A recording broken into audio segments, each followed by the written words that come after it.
After this morning's birth certificate press conference at the White House prompted everybody on Earth to say, wow, so that happened. MSNBC contributor Goldie Taylor was much more loquacious and eloquent than anybody else I know. She posted a remarkable response at thegrio.com. My initial instinct was to go all Subterranean Homesick Blues and just put Goldie's piece on cue cards and have you read it while I shut up. Ultimately, we realized it would be smarter to just let her explain, let her tell it. We've never done this before. This is sort of a guest on-air op-ed, but I think this occasion calls for it.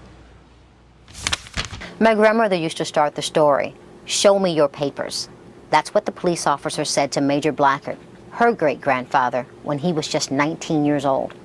Major dug into the trousers of his wallet, patted his jacket, but he couldn't find his billfold. "Sir, I done left my wallet," he said. But before he could finish his sentence, the young man was posted against a brick wall, cuffed, and taken to the St. Louis City Jail. Unable to prove his identity, he would spend the next 21 days in a cramped, musty cell. That's where his older brother Matt found him. He had been beaten and was bloodied. Matt returned with Major's employer later that day, wallet and identification card in hand. They needed to post bond, and the police officer needed to see a white face. The year was 1899, and Major Blackard was my great-great-grandfather. The real crime was that Major Blackard was a man of color living in America in 1899. This morning, when I initially got, the first notification that the president was having to produce his long-form birth certificate and passing it out, by White House staffers, it recalled a really ugly time in history for me.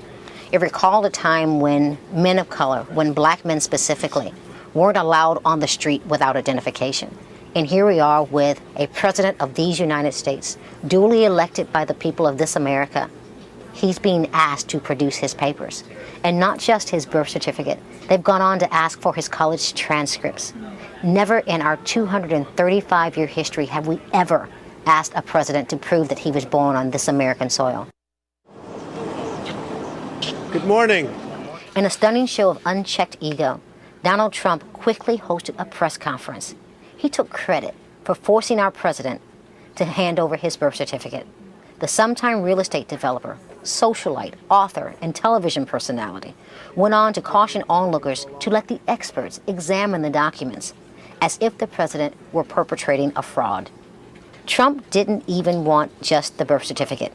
He wanted the president to release his college transcripts. His implication is that Barack Obama was the beneficiary of affirmative action and that he took the place of a more qualified white student. Apparently, graduating magna cum laude from the nation's most prestigious law school and being named editor of the Harvard Law Review, the institution's highest student honor, is just not enough for Trump.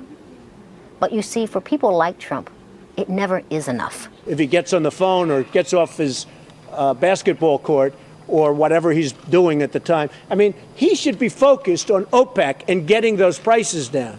As if his place was better on the basketball court. When they tell you that this isn't racial, don't believe them. This controversy was constructed solely as a way to delegitimize the presidency of a black man. Those who question the location of Barack Obama's birth are clearly the same people who would pack up and move out of a neighborhood if somebody like me moved in next door.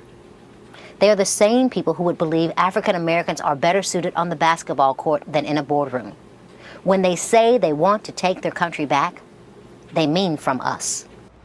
Goldie Taylor's full article in response to this presidential press conference today is posted at thegrio.com. Highly recommended. And thanks, Goldie, for doing our first ever guest op-ed.